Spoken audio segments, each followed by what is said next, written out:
Hi friends, Ganavi ಕಿಚನ್ಗೆ ಸ್ವಾಗತ. ಇವತ್ತಿನ recipe ಬಂದು ಹಾಗಲಕಾಯಿ ಪಲ್ಯ. ಫ್ರೆಂಡ್ಸ್, ನೀವು ಇದೇ ಫಸ್ಟ್ ಟೈಮ್ ನೋಡ್ತಿದ್ರೆ ಪ್ಲೀಸ್ ನಮ್ಮ ಚಾನಲ್ ಸಬ್ಸ್ಕ್ರೈಬ್ ಮಾಡ್ಕೊಂಡು ನೋಡಿ, ಯಾಕಂದರೆ ನಾವು ಹಾಕೋ ವಿಡಿಯೋ ನೀವೇ ಫಸ್ಟ್ ನೋಡ್ಬೋದು. ಫ್ರೆಂಡ್ಸ್, ಈ ವಿಡಿಯೋ ಇಷ್ಟ ಆದರೆ ಫ್ರೆಂಡ್ಸು ಫ್ಯಾಮಿಲಿಗೆ ಶೇರ್ ಮಾಡಿ, ಹಾಗೆ ಒಂದು ಲೈಕ್ ಕೊಡಿ. ಫ್ರೆಂಡ್ಸ್, ಈ ವಿಡಿಯೋ ಎಂಡ್ವರೆಗೂ ನೋಡಿ, ಎಲ್ಲೂ ಸ್ಕಿಪ್ ಮಾಡಬೇಡಿ. ಫ್ರೆಂಡ್ಸ್, ಯಾರೆಲ್ಲ ಹಾಗಲಕಾಯಿ ಪಲ್ಯ ಇಷ್ಟಪಡಲ್ವೋ ಅವರು ಇಷ್ಟಪಡ್ಕೊಂಡು ತಿಂತಾರೆ. ಈ ಥರ ಒಂದು ಸಲ ಮಾಡಿ ನೋಡಿ, ಒಂದು ಸ್ವಲ್ಪನೂ ಕಹಿ ಇರಲ್ಲ. ಇವಾಗ ಸ್ಟವ್ ಮೇಲೆ ಒಂದು ತಪ್ಪಲೆ ಇಟ್ಕೊಳ್ಳಿ. ನಾನಿಲ್ಲಿ 1.5 ಗ್ಲಾಸಷ್ಟು ನೀರು ಇಕ್ತಾಯಿದ್ದೀನಿ. ನಾವು ಸ್ವಲ್ಪ ಹಾಗಲಕಾಯಿನ ಬೇಯಿಸ್ಕೋಬೇಕು. ನಾನಿಲ್ಲಿ ಅರ್ಧ kg ಅಷ್ಟು ಹಾಗಲಕಾಯಿ ತೊಗೊಂಡಿದ್ದೀನಿ. ನಾನಿಲ್ಲಿ ವೈಟ್ ಹಾಗಲಕಾಯಿ ತೊಗೊಂಡಿದ್ದೀನಿ. ಯಾವ್ದು ತೊಗೊಂಡ್ರೂ ಒಂದೇ ಥರ ಮಾಡ್ಬೋದು. ನೋಡಿ, ನೀರು ಬಿಸಿ ಆದಮೇಲೆ ನಾನು ಸಣ್ಣಗೆ ಹೆಚ್ಚಿಟ್ಕೊಂಡಿದ್ದೀನಿ ಹಾಗಲಕಾಯಿ ತೊಳೆದು. ಅದನ್ನು ನೀರು ಬಿಸಿ ಆದಮೇಲೆ ಹಾಕ್ಕೊಬೇಕು.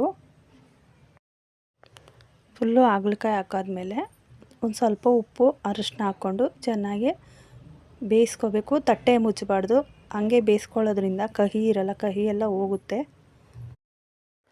ಫ್ರೆಂಡ್ಸ್, ವೈಟ್ ಹಾಗಲಕಾಯಿ ಮತ್ತು ಮಾಮೂಲಿ ಇರುತ್ತಲ್ಲ, ಅದು ಎರಡು ಒಂದೇ ಥರ ಬರುತ್ತೆ ಟೇಸ್ಟು. ನೀವು ಯಾವ್ದು ಮಾಡಿದ್ರೂ ಇದೇ ಥರ ಮಾಡಿ, ಸೂಪರಾಗಿರುತ್ತೆ. ಯಾವಾಗೂ ಮಾಡ್ಕೊಂಡು ತಿನ್ನಬೇಕು ಅನಿಸುತ್ತೆ. ನೋಡಿ, ಈ ಥರ ಮಿಕ್ಸ್ ಮಾಡಿ ಸ್ವಲ್ಪ ಹೊತ್ತು ಬೇಯಕ್ಕೆ ಬಿಟ್ಬಿಡಿ. ಬೆಂದಾದಮೇಲೆ ನೀಟಾಗಿ ನೀರೆಲ್ಲ ಸೋಸ್ಕೊಂಡು ಒಗ್ಗರಣೆ ಮಾಡ್ಕೊಬೇಕು. ಫ್ರೆಂಡ್ಸ್, ತಟ್ಟೆ ಮಾತ್ರ ಮುಚ್ಚಬಾರ್ದು, ಹಾಗೆ ಬೇಯಿಸ್ಕೋಬೇಕು, ಇಲ್ಲಾಂದರೆ ಕಹಿ ಬಂದ್ಬಿಡುತ್ತೆ. ನೋಡಿ, ಇನ್ನೂ ಸ್ವಲ್ಪ ಬೇಯಬೇಕು. ಒಂದು 10 ನಿಮಿಷ ಬೇಯಿಸ್ಕೊಂಡ್ರೆ ಸಾಕು. ಬೆಂದಿದೆ, ಸ್ಟವ್ ಆಫ್ ಮಾಡ್ಕೊಳ್ಳಿ. ಇವಾಗ ಒಗ್ಗರಣೆ ಮಾಡ್ಕೊಳ್ಳೋಕ್ಕೆ ಒಂದು ಕಡಾಯಿ ಇಟ್ಕೊಂಡಿದ್ದೀನಿ.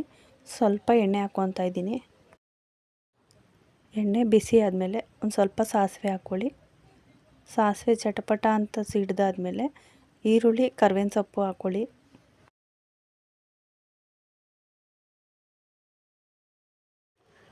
ನೋಡಿ, ಇವಾಗ ಕರ್ಬೇವಿನ ಸೊಪ್ಪು, ಈರುಳ್ಳಿ ಎರಡು ಮಿಕ್ಸ್ ಮಾಡಿ ಹಾಕ್ಕೊತಾ ಇದ್ದೀನಿ. ಇದನ್ನು ಸ್ವಲ್ಪ ನೀಟಾಗಿ ಫ್ರೈ ಮಾಡ್ಕೊಬೇಕು.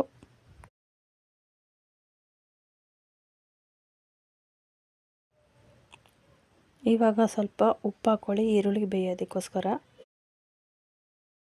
ಈರುಳ್ಳಿ ಫ್ರೈ ಆದಮೇಲೆ ನಾನಿಲ್ಲಿ 2 ಟೊಮೊಟೊ ಸಣ್ಣಗೆ ಹೆಚ್ಕೊಂಡಿದ್ದೀನಿ. ನೋಡಿ, ಇವಾಗ 2 ಟೊಮೊಟೊ ಹಾಕ್ಕೊತಾ ಇದ್ದೀನಿ. ಇದನ್ನು ಸ್ವಲ್ಪ ಫ್ರೈ ಮಾಡ್ಕೊಬೇಕು. ನೀಟಾಗಿ ಟೊಮೊಟೊ ಎಲ್ಲ ಬೇಯಿಸ್ಕೋಬೇಕು.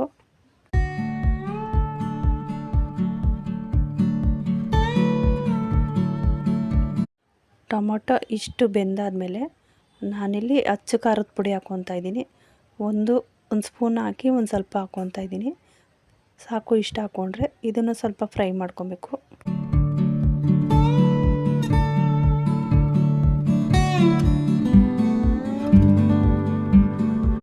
ಇವಾಗ ಸ್ವಲ್ಪ ನೀರು ಹಾಕ್ಕೊಬೇಕು.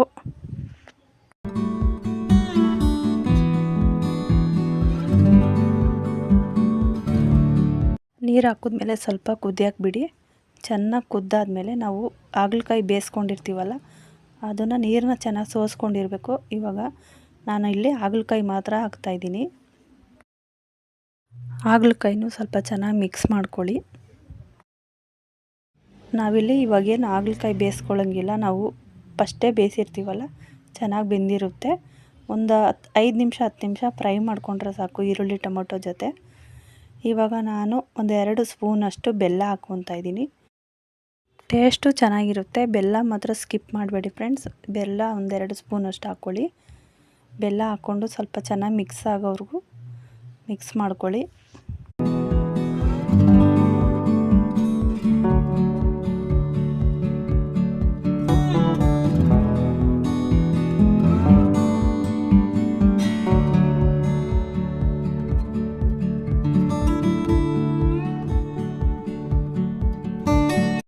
ನೋಡಿ, ಇಷ್ಟು ಫ್ರೈ ಆಗಿದ್ರೆ ಸಾಕು. ಚೆನ್ನಾಗಿ ಕುದೀತಾ ಇದೆ. ಇವಾಗ ರುಚಿಗೆ ತಕ್ಕಷ್ಟು ಉಪ್ಪು ಹಾಕ್ಕೊಳ್ಳಿ. ಉಪ್ಪು ಹಾಕಿದ್ಮೇಲೆ ಚೆನ್ನಾಗಿ ಸ್ವಲ್ಪ ಮಿಕ್ಸ್ ಮಾಡ್ಕೊಳ್ಳಿ. ಲಾಸ್ಟಲ್ಲಿ ತೆಂಗಿನ ತುರಿ ಮತ್ತು ಕೊತ್ತಂಬರಿ ಸೊಪ್ಪು ಹಾಕ್ಕೋಬೇಕು. ಫ್ರೆಂಡ್ಸ್, ತೆಂಗಿನ ತುರಿ ಸ್ವಲ್ಪ ಹಾಕೋದ್ರಿಂದ ಒಳ್ಳೆ ಟೇಸ್ಟ್ ಕೊಡುತ್ತೆ. ತೆಂಗಿನಕಾಯಿ ಸ್ಕಿಪ್ ಮಾಡಬೇಡಿ, ಹಾಕಿ. ನೋಡಿ, ನಾನು ಒಂದು ಅರ್ಧ ಬೌಲಷ್ಟು ತೆಂಗಿನ ತುರಿ ಹಾಕ್ಕೊತಾ ಇದ್ದೀನಿ. ಇದನ್ನು ಸ್ವಲ್ಪ ಚೆನ್ನಾಗಿ ಮಿಕ್ಸ್ ಮಾಡ್ಕೊಳ್ಬೇಕು. ಲಾಸ್ಟಲ್ಲಿ ಕೊತ್ತಂಬರಿ ಸೊಪ್ಪು ಹಾಕ್ಕೊಳ್ಳಿ. ತೆಂಗಿನ ತುರಿನೂ ಅಷ್ಟೇ ಸ್ವಲ್ಪ ಜಾಸ್ತಿನೇ ಹಾಕ್ಕೋಬೋದು, ಏನೂ ಆಗೋಲ್ಲ, ಟೇಸ್ಟ್ ಚೆನ್ನಾಗಿರುತ್ತೆ. ಫ್ರೆಂಡ್ಸ್, ಯಾರೆಲ್ಲ ಈ ವಿಡಿಯೋ ನೋಡ್ತಿದ್ದೀರಾ ಪ್ಲೀಸ್ ಸಬ್ಸ್ಕ್ರೈಬ್ ಮಾಡ್ಕೊಂಡು ನೋಡಿ, ಬೆಲ್ ಬಟನ್ ಕ್ಲಿಕ್ ಮಾಡಿ, ಅಲ್ಲೇ ಆಲ್ ಅಂತ ಆಪ್ಷನ್ ಇರುತ್ತೆ, ಆಲ್ ಅಂತ ಒತ್ತಿ. ಓಕೆ ಫ್ರೆಂಡ್ಸ್, ಇದಾಗಿತ್ತು ಇವತ್ತಿನ ವಿಡಿಯೋ ಇಷ್ಟ ಆದರೆ ಪ್ಲೀಸ್ ಒಂದು ಲೈಕ್ ಮಾಡಿ. ಯಾರೆಲ್ಲ ನಮ್ಮ ಚಾನಲ್ ನೋಡ್ತಿದ್ದೀರಾ ಪ್ಲೀಸ್ ಸಬ್ಸ್ಕ್ರೈಬ್ ಮಾಡ್ಕೊಂಡು ನೋಡಿ, ನಿಮ್ಮ ಫ್ರೆಂಡ್ಸು ಫ್ಯಾಮ್ಲಿಗೆ ಶೇರ್ ಮಾಡಿ. Okay friends, thank you for watching. Bye.